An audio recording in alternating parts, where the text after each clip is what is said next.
Hi, I'm Dr. David Weed, coordinator of the SOWAMS Heritage Area Project. The 17th century was a remarkable time in American history. Here in New England, it saw the transformation of the land from indigenous control to domination by the English colonists who first arrived in 1620. Join us for one of those presentations today.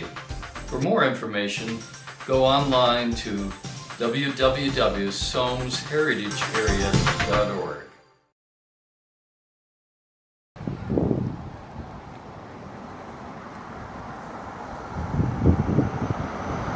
I'm Dave Weed. I'm with the SOWAMS Heritage Area Project, and I'll tell you more about that and give you some literature that you won't have to hold in your hand for right now. But this is an opportunity to learn a little bit about not only I think the oldest known burial site in Rhode Island.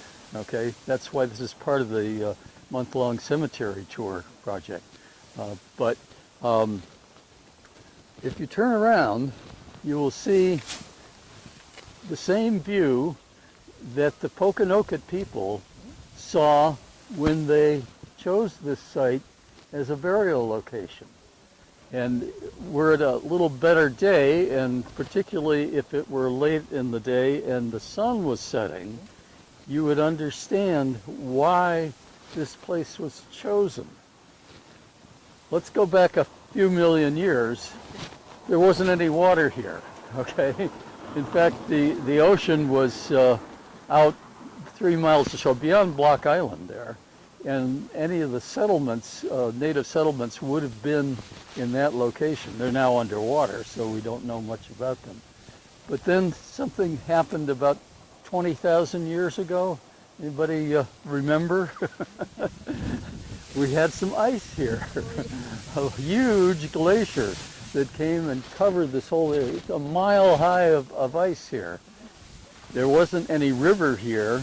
It was just ice protruding out into where the Atlantic is now. Gradually, as that ice began to melt, about 12,000 years ago, it began to recede, and as the ice melted, these rivers formed. So certainly by the 1500s, this river would have been here, and the ice would have been gone. And people would have been coming here for centuries, okay, as the Pokanoket people say, since time immemorial, but we know certainly that over the last 12,000 years, they followed the coast and followed the animals here to hunt. And eventually, as grass and then trees grew in, they found a good place to settle here. So this was an ideal place to live because not only could you hunt animals, but you had a source of food right here in the water. And that meant that people could live here quite comfortably. They call this area SOWAMS, S-O-W-A-M-S. Okay, it means the southern area, and if you look at the map, you'll see that we're in the southern part of this piece between the Taunton River and the Moshassuck River in Providence. That was their territory that they called SOWAMS. And of course, over time, what happens is people pass and they need to bury them. Well, if you're out in the woods and you want to bury somebody, what are you going to run into if all you have to dig with is a clamshell hoe? What are you going to find? Roots and rocks and every imaginable barrier to digging a 2 or 3 foot deep hole. So you look for a place that has sand and gravel. If you were to dig in those holes over there, that's what you would find. It's just sandy soil there. And as we'll see when we go up there, this provided sand and gravel for a whole bunch of projects that were done here over time. But going back to when the Pokanokets were here, you've heard the name Wampanoag, I'm sure, but Wampanoag was a name that didn't go into use until the King Philip War, and it was used just to describe the various tribes that joined with Philip in warring against the English. Ironically, the Wampanoags and Mashpee, who never fought in the war, who were on the side of the English, have adopted that name, even though it was the name of the other tribes. In any case, the tribe that has always been here is the Pokanoket tribe. Their Sagamore and Sachem live in Barrington, and there are about 300 of them that live in the area now. For the people here, this was an ideal place for a burial site because of the sandy soil and the view looking southwest. You buried everyone on their right side looking toward the southwest because your soul is going to go to the southwest. Yeah, the Narragansetts, though, were on the other side of that peninsula over there. That's Barrington over there. But it's not until you cross the Seekonk in the Providence River that you get to Narragansett territory. So you didn't want to bury the dead overlooking your enemy. You wanted a straight shot out to the southwest. So that's why the burials were here. And I'll describe a little bit more about the burials when we go up the hill. But I did want to point out, if you haven't looked at this already, and it's online on the same site, this is a picture of what Water Street looked like, kind of long before we moved here, but this is around 1900. It's just a dirt road. In fact, it didn't connect for quite a while. The Bridge Street did go down, but Water Street didn't connect with it. And there was water about where that car's turning there. There still is water there. Every time it rains, it fills up. Okay, but that's give you some idea. And then you will see on the left-hand side a piece of a mound, a sand dune, if you will, a good 30 feet high. That was where the parking lot is now. So we're going to learn a little bit more about what happened to those dunes. But if you take yourself back to 1900, you see that there wasn't a whole lot here. One little beach house. We're not sure if this house is one of those that were moved down there, but there's a whole series of small houses there. I'll also point out, we're talking about Charles Carr when he dug up 42 grave sites here. This is the Providence Journal article about that, and it's there, and if you go online you can read the whole thing. There are also pictures of some of the burial items here that were taken from this grave, and then the marker that we're going to go to now. The last thing I'll point out is this depiction of Usamiquan, or the Massasoit Usamiquan. Usamiquan means yellow feather, Usamiquan. And he was one of a whole line of Massasoits, the last one of which was his son Philip. It's the last Massasoit. They've retired that name. They're not using it anymore. But it simply means great leader. It's like president. The English were kind of confused when they probably couldn't pronounce Usamiquan in the Algonquin tongue. So they went with Massasoit because they could say that word. And they acted as if that was his name. It wasn't his name, it was just his title. So that's why I always say the Massasoit Usamiquan. Okay? But this is a painting done by Ruth Major. She's an artist I found out on Martha's Vineyard, who was kind enough. I got money from the Warren Preservation Society, and we purchased the painting. It's now at the George Hale Library, along with another painting that we commissioned to of a winter settlement out near Margaret's Cave. Any questions on what you're seeing here?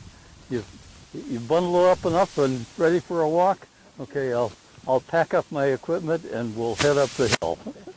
These hills were original? Yes. Okay. And the thing that, what most people, when they see these mounds here, what do they think happened there? Some kind of Indian mound. Indian burial mounds, like that you see in the Midwest. Okay, these were not constructed by native people. These were sand dunes blown up from the water that have been here all along. Okay? So, okay? Well, here we are up on top of one of the mounds, and you can get a view of this whole area here. And what I want to point out is that all of this area that you're looking at used to look like this.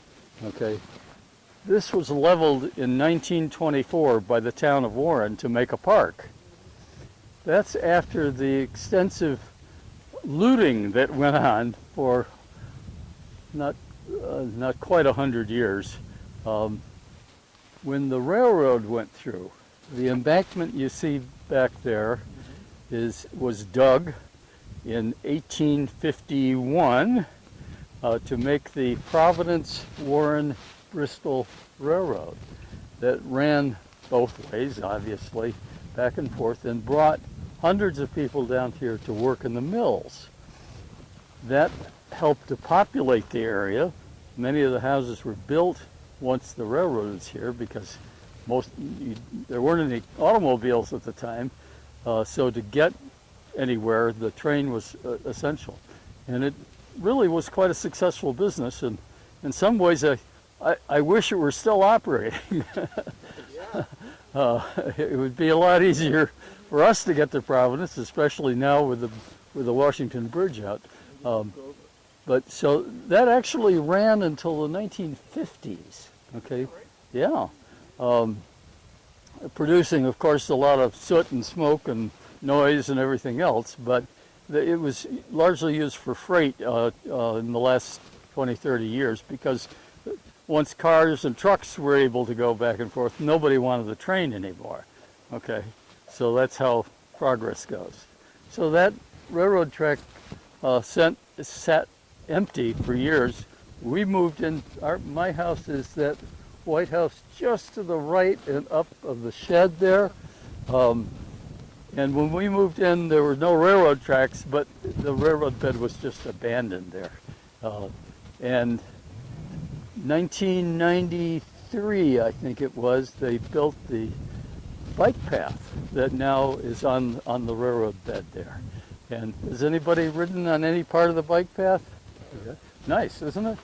It's 14 miles, goes from Providence all the way down to Bristol, and it's just been very popular. And so that's where the railroad bed sat for years, and as they constructed the railroad bed, they needed sand and gravel because there are places like further south there, the land goes down, but you need to have those railroad tracks level.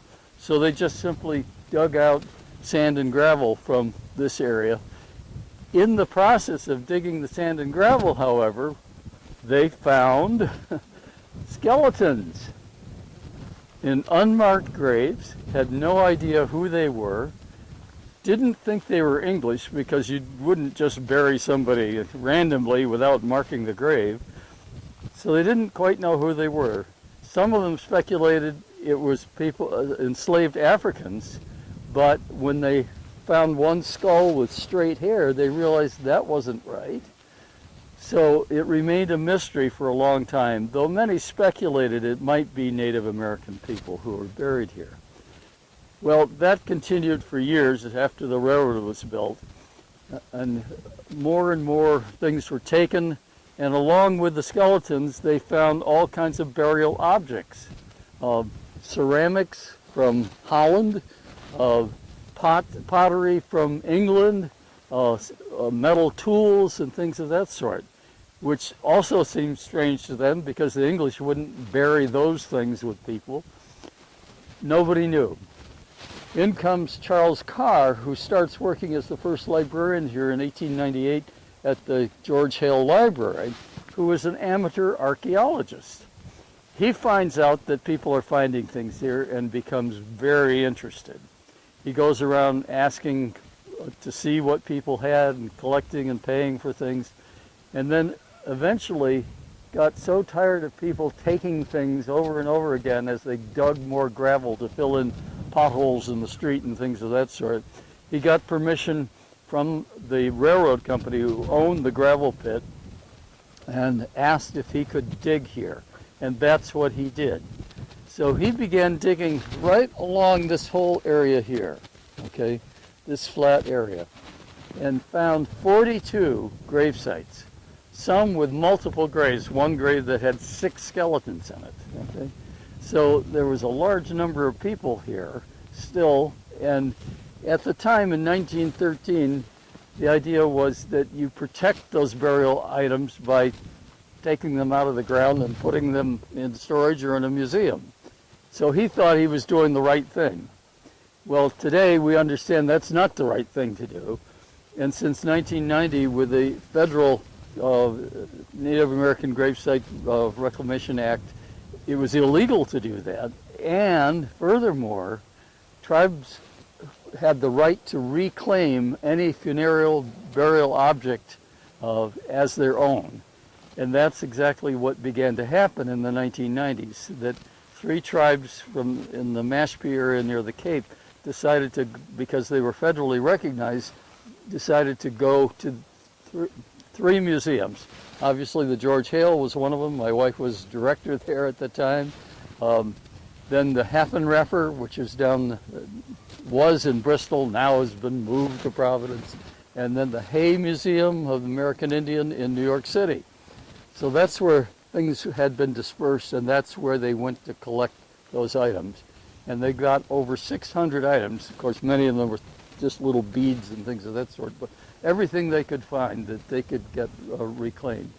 And then in 2017, they came here, had permission from the town. The town came, and the pictures on the website, they had a backhoe here and dug a pit and put in a 10 by 10 foot concrete crypt. Okay, there's a picture on the web page, and put that in the ground, and then in a private ceremony with only tribal people. I was here at the time, but they wouldn't let me participate, obviously. Several hundred people gathered in a large tent here. They came up here, reinterred all those items, including what we think was the remains of the Massasoit Usamiquan.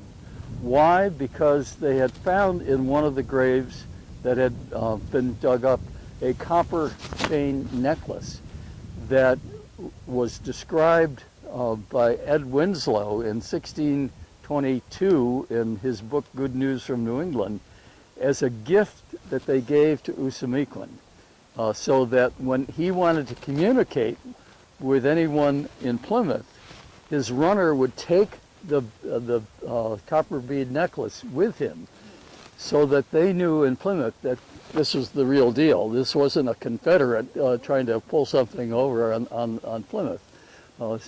That copper chain necklace was removed from one of the graves here, along with a part of a blanket, a red horseman's coat, also a gift. So it's almost absolutely certain that that was Usamiquan's grave. He would not have given those items to someone else.